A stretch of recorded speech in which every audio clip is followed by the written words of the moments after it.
commissioner. When the company makes an application, it goes before the commissioner, and if the commissioner decides that the permission is legal, he is entitled to pass orders relating to compensation. He can say that over and above the amount that is paid under section, that is payable under section 25O, that is your gratuity and the retention compensation, if the company is in a position to pay more, or if its assets are more than its liabilities, then the workers can claim more than what is legally payable to them under the Act.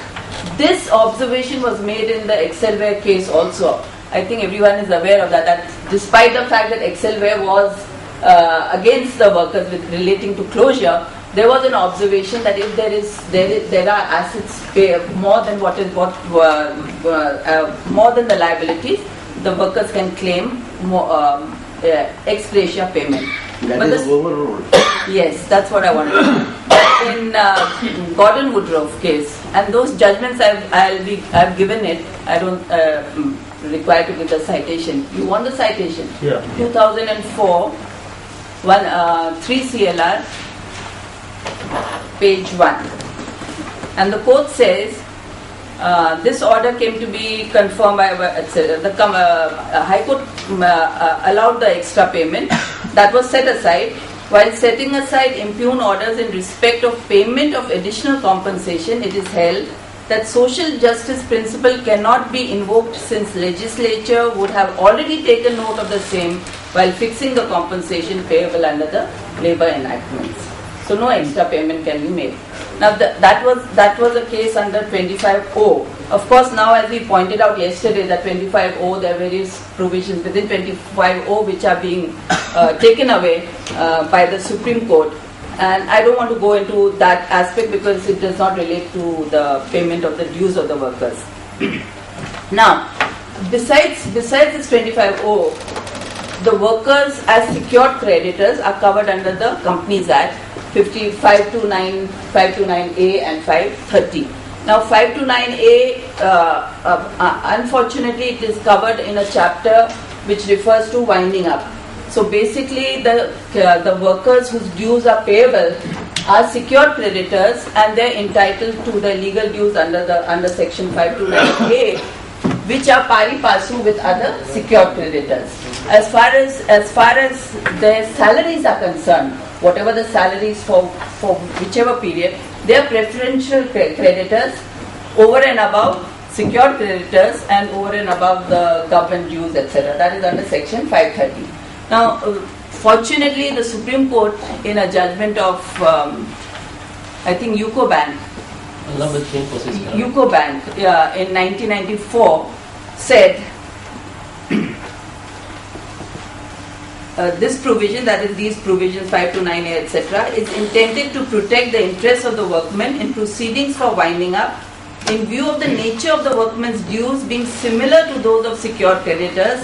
The purpose of this provision is to place the workmen on a par with other secured creditors and create a statutory charge in their favour on all available securities forming part of the assets of the company. This is a very important judgment because it says that you have equal, it basically declares the workers as secured creditors, one, and secondly that you have pari passu rights with other secured creditors and an equal charge on the assets of the company.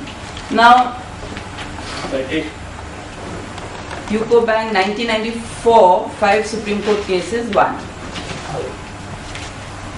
Now after this, basically after the national textile case, all that everyone is aware of, that was a case under winding up where there were a number of issues involved, and basically the Supreme Court held that workers they are equal partners in industry and therefore they have a right to be heard and also to oppose a winding up petition. It's not just be heard, they have a right to oppose the winding up petition. Now, during this period, the DRT Act was enacted, and under the DRT Act, there are a number of judgments on that. But fortunately, because DRT Act has a provision relating to, which was amended subsequently in 2000. Prior to that, there was no procedure laid down as with regard to the payment of the legal dues of the workers. Have I crossed the? No. So in 2000 there was an amendment which said that the dues of the workers should be paid in accordance with section 529, 529A, etc. of the Companies Act. So that protection was there. But there were no guidelines set out, because since the Allahabad judgment case, everybody knows about the Allahabad judgment. In that judgment, the court said that the DRT has exclusive jurisdiction to try matters under the DRT Act. The company court has no say in the matter. It is the DRT that decides these. Now, under the DRT Act, the problem was that when it came before the DRT, you had the DRT opposing you because you could not plead yourself as workers there. Secondly, who had the authority to determine what were your dues, because there was no liquidator there. And therefore the High Court, I think Colin, you filed a petition against that. The High Court passed certain guidelines with regard to the role of with regard to determining the dues of the workers. So those guidelines have been set out in a judgment which I'll give the citation.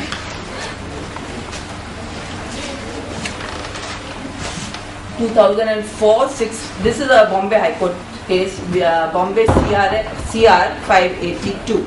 2004? 6. Bombay CR 582. But the problem here in this judgment was that the major problem that we are facing is that, fine, we have paru passu rights, etc., etc. But what the banks do is they file suits, or they are outside the winding up proceedings, or they file separate suits. Now, of course, with the DRT Act, they have to do it within the DRT Act. But whatever amounts that they get from the sale proceeds, that amount is deposited, and without the workers knowing about it, that amount is withdrawn. Their share in whatever their dues are withdrawn, leaving a small proportion of what they claim are the dues of the workers with the DRT. So the court said, bank as secured creditors obtaining recovery certificate for specified amount against company and appropriating rupees 3 crores out of it towards part payment due to itself, leaving 1.7 lakh towards wages of the workers, was right.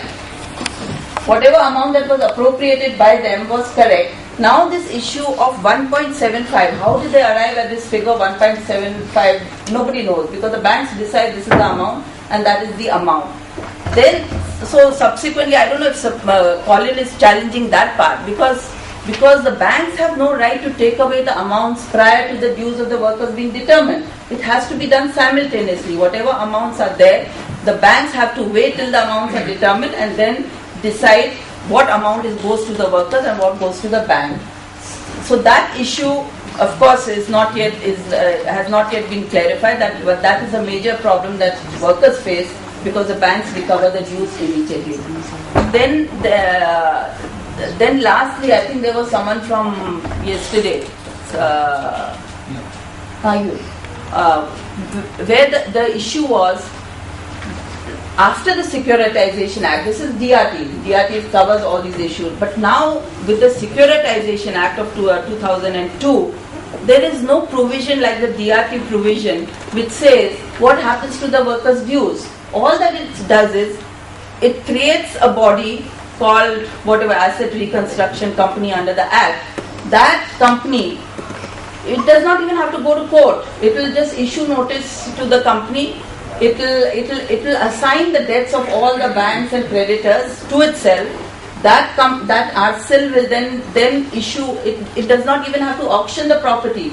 It can enter into a private party agreement. Enter into a private party agreement, or enter into a private party agreement with the seller, and arrive at whatever figure. And whatever amount that is received is then distributed amongst. All this is done underhand. I mean, all together. It's not a public. There's no transparency in the deal. So they decide how much is to be distributed amongst all of them, and that is how the amounts are distributed. I have a case of a company where the entire amount has been distributed. The factory has been demolished, they have sold the factory, the amount is deposited, there is not a single paisa left for the workers. There are about 500 workers, not a single penny has been paid to them. The banks say, we are not entitled to pay because this is not a proceeding under the Winding Up Act. This is not a winding up case. This is outside winding up proceeding. So this problem of the dues of the workers, which is covered under Section 13 of the Security of the payments, how they are to be made. All that it says is Section 13, that in a case of winding up, then Section 529A will apply. So basically, I mean, this is what the law is. Right now there are no judgments which says that worker is not entitled to his legal dues as covered under Section 529A under the Securitization Act. There is no judgment. But the Allahabad judgment, which was like sort of went a little overboard, because it said that workers have preferential rights as far as their legal dues are concerned. Correct. Yes, it's correct, but subsequently it's been sort of diluted. That's paragraph 76. Allahabad 2004 FCC 406. Yeah. It says the line, that is the relevant part, I'll just read out. The workman's dues have priority over all other creditors, secured and unsecured, because of Section 529A. So workers' dues have priority over all others. What the courts did after this judgment was that if workers' dues had to be paid, the courts were passing orders for immediate release of payments to be made to the workers. Now that has been stopped by the Supreme Court judgment and I'll stop in 2 minutes. The law laid down by the Allahabad Bank is not correct, and workers, as far as the legal dues are concerned, they are covered by Section 529A, and they have only pari passu rights with other secured creditors. What it in effect did was, in this particular case, in the High Court ordered release of a small proportion of the total amounts that they had received, release of that amount to the workers so that they could survive for several years. They were without any salaries and jobs. So that amount was allowed to be released. The Supreme Court said you cannot do that. You cannot release that amount, because until the banks and other creditors are paid, no amounts can be released to the banks. So here we have contradiction in various judgments which say that banks can be, there are a number of judgments, that banks can be allowed to take their amounts, whatever is payable to them, those amounts can be paid, and the amounts which are due to be paid to the workers should be kept in abeyance till their claims are adjudicated.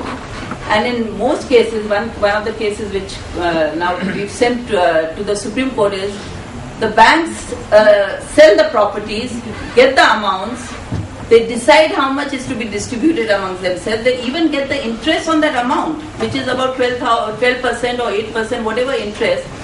The major chunk of that amount which they get from the sale is appropriated by them, and the remaining part is left for the workers. So even if we can show, if only about say 10 lakhs is kept for workers, and we are able to show that our dues are over 1 crore, there is nothing left for us to recover that amount. So in such a situation, what do we do? I mean, that is the major problem as far as the legal payment of the legal dues of workers is concerned. Thank you. The participants to express their views with respect to the recoveries. If anybody is interested. One question to her. Sir. The mill workers in Bombay the strike is now 25 years old. What is the present status of the recovery? In most cases, workers settle. Because of desperation, you settle whatever amount that is being paid. So like I said, under 25 they were entitled to full salaries. That was not paid to them because they settled with the employers. Now there are only 2 or 3 mills which are in winding up, and that those dues have still not been paid. That's Srinivas, Radbury, and one Kurla mill, whatever, Swadeshi mill. These are the three mills where the dues are still pending after 15 years. They said the workers who produce the goods and services are entitled first priority after selling the goods. They have a claim over the goods. Only after the wages are paid, if there is anything to be paid, the rest of them can be paid. Even a pledgee, supposing the goods are pledged to the bank, first you pay the wages, then only you can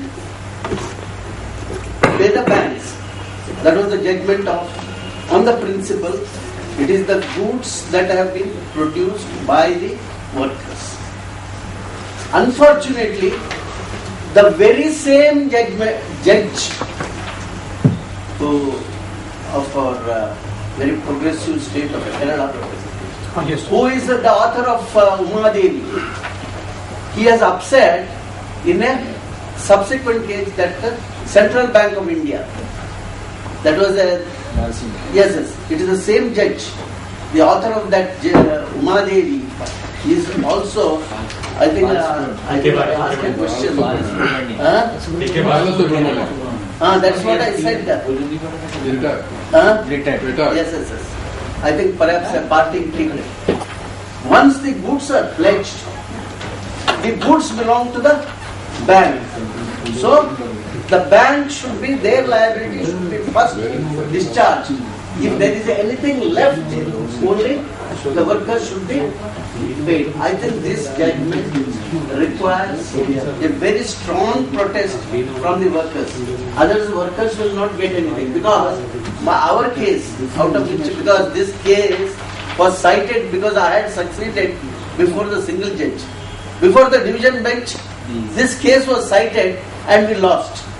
So the unfortunate part of it is this judgment of course, Uma Devi, we went on. The Central Bank of India case, I will say, not only in the case of winding up, it will be a very dangerous proposition unless that judgment is either overruled or the workers will not get anything. Which judgment? Central Bank of India. Canara Bank. Canara. No. There is one decision, right? Yes, I think 2006. By the Supreme Court? By the Supreme Court. I think 2007 it is. Yes. No. This is what has happened in that case is, in our case, what happened was, January part of Supreme Court SEC. We'll see. No, I will explain to you what happened. 2007. Of course, Rohtas Industries matter that has benefited the workers, thousands of workers. No, this has this Yes. judgment of Rohtas Industries case was referred to in that Yes. case and they overruled it. It was Direction not- of the Supreme Court for paying 50 crores of rupees for payment to the workmen, and that was set. Now I am beginning with my paper, The Sick Industries. But The recovery of dues you're not giving. no, not I sick. think And I'll just, I just want Yes, to say yes, about of course, that case because, yes. I thought it is an important Bank, matter. yes. That Of is course. why what happened in that case was money was deposited after selling the sugar. There were sugarcane growers and there were bank claims and there were workers' dues.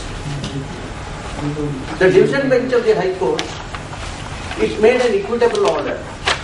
Sugarcane growers were paid, I think, some 35%, and workers were paid 30%. And the bank was paid about 15 or 20%.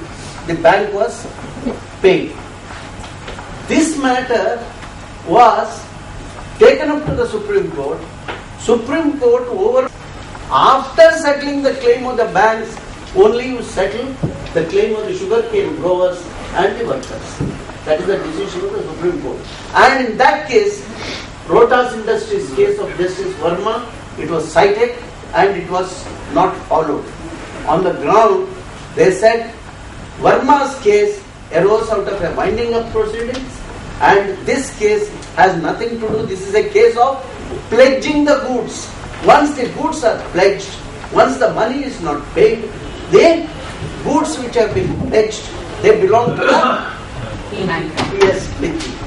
But the principle is the person who produces the goods has a first claim, he has a priority that his wages first should be paid.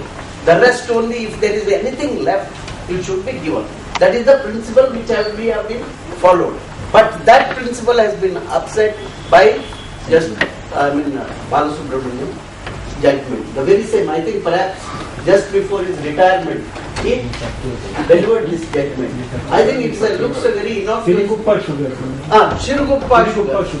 Central Bank of India versus Shiruguppa Sugar. Central Bank of India versus Shiruguppa Sugar. What is that? Shiruguppa, I think SHIRUGUPPA. This is there in Sanjay's paper. I think that is quoted in that statement. Central Bank versus Shiruguppa Sugar. Like it just give a small kind of a summary overview of this thing, because much of it will relate to the strategies that we adopt.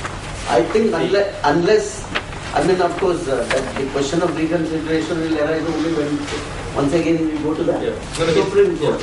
So the NTC case and that group of cases did say that workers have the first right because they put their blood, sweat and tears into the establishment, and they are basically the originators of wealth.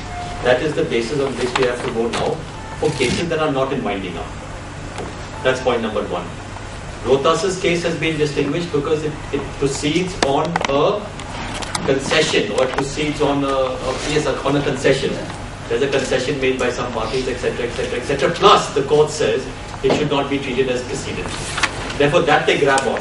That how can be treated as precedent when the court itself said it won't treat it as precedent. That's as far as goes. But MTC is the foundation of any attack that we make regarding the use of the workers.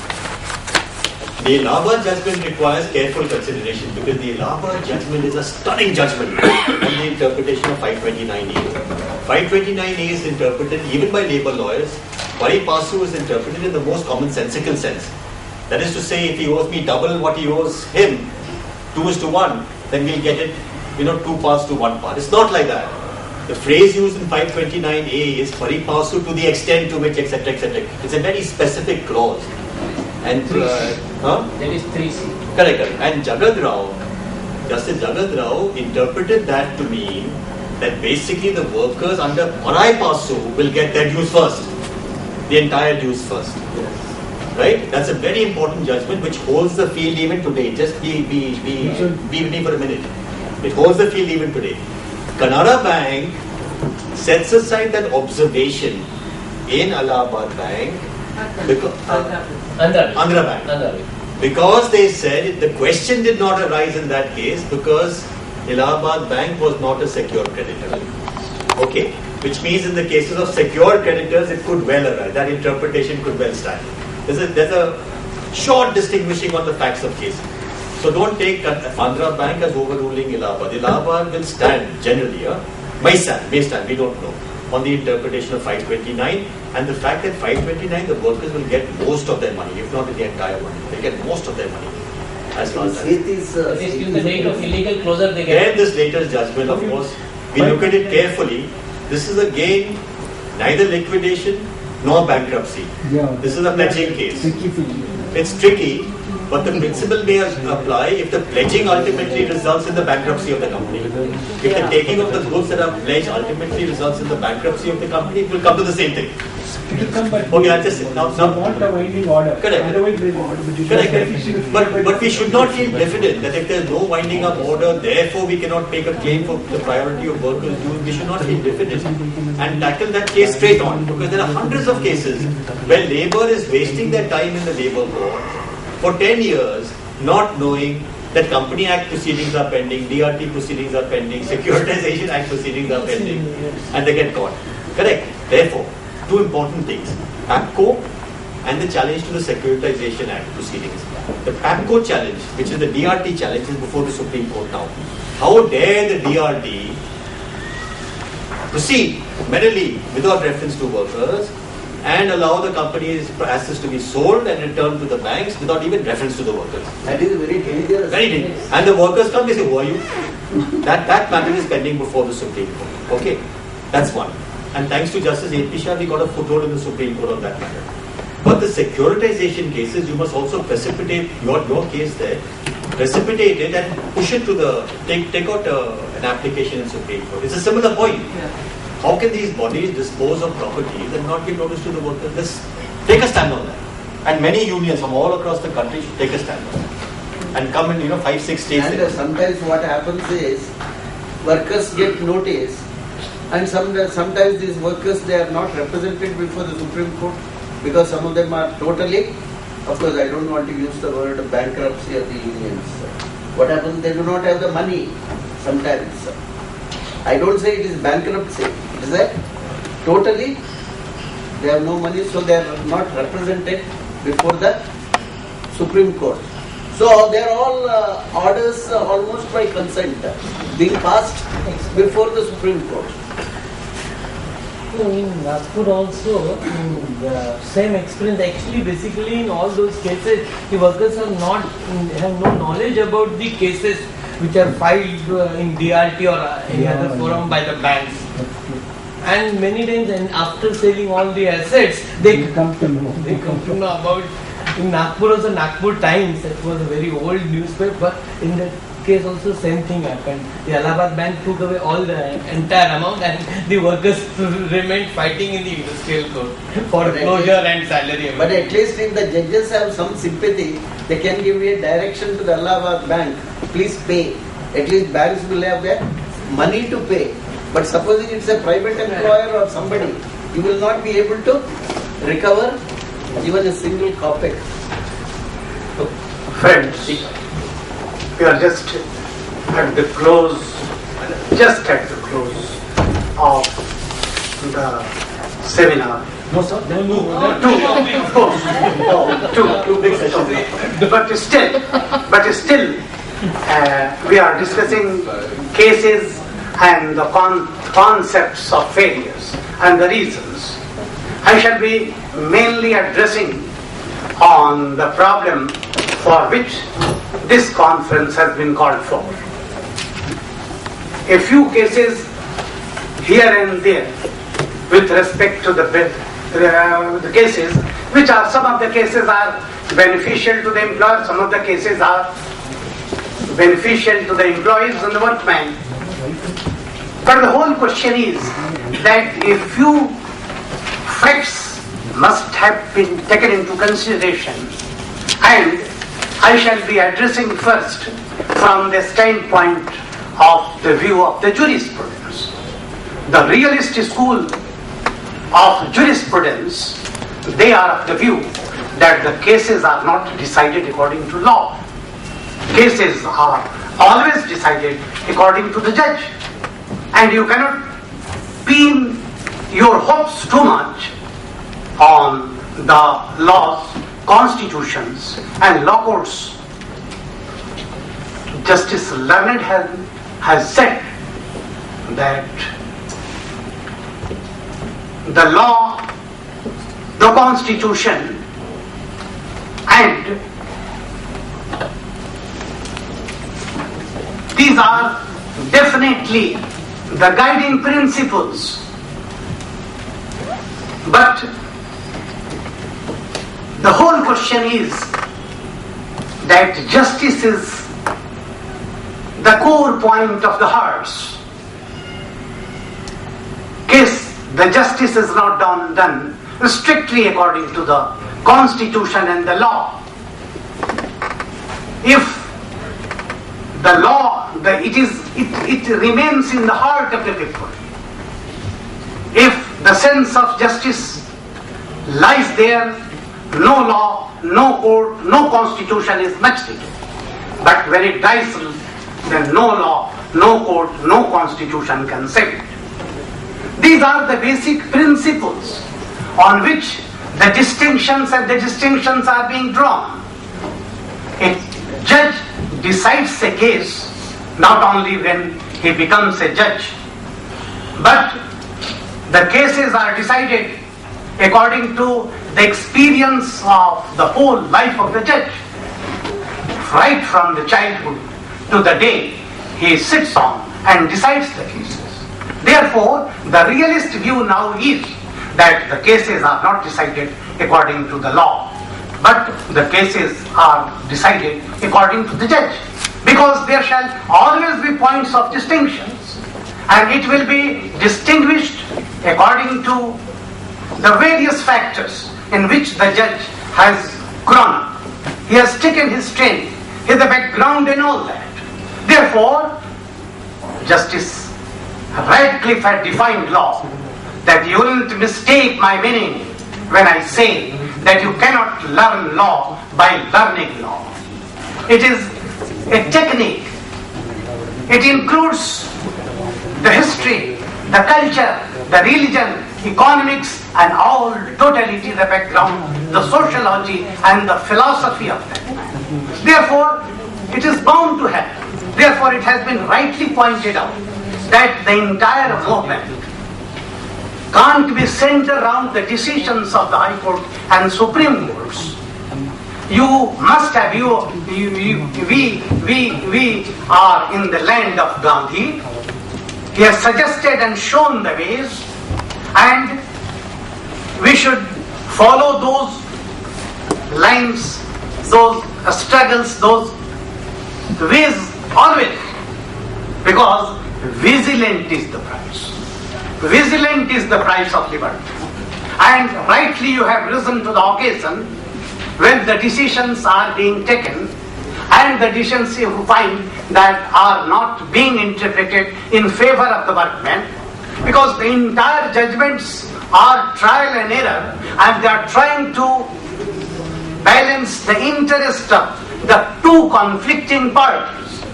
But earlier they used to decide the cases, and while making a balance between the interest of the parties, the labor's interest was taken to be the premise, and any interpretation favorable or beneficial to workmen used to be taken. Now, with the globalization, the situation has turned. It is just an attitudinal change, and this attitudinal change, if you want to make a change therein, then the struggle will be the only solution for you. Come to the constitutional issues. Jurisprudence, what has said, I have stated.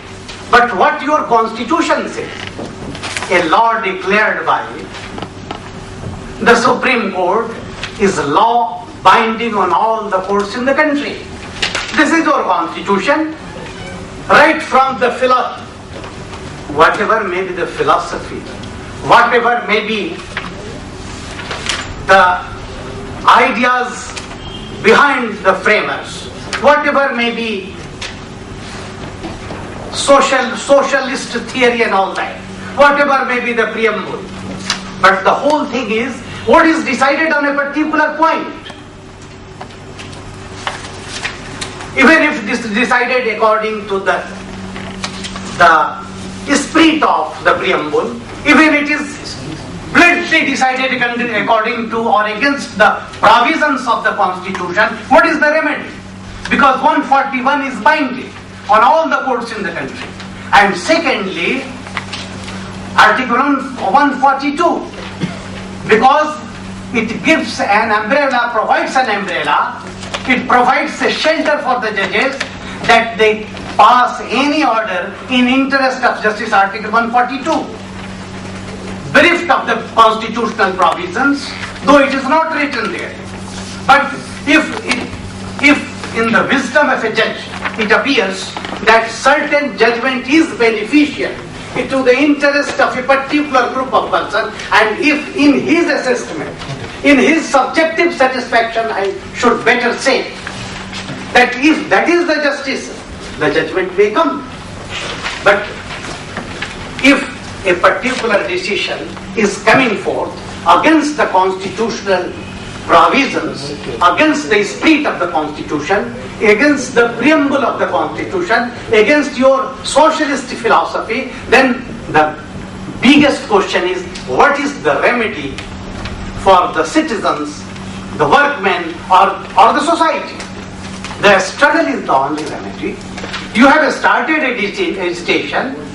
You have to pay the price by raising these issues, because if you want the freedom, if you want the liberty, if you want the benefit, the welfare of the laborers and all that, and that situation, you have to struggle, because that is the only remedy. The force is the ultima ratio.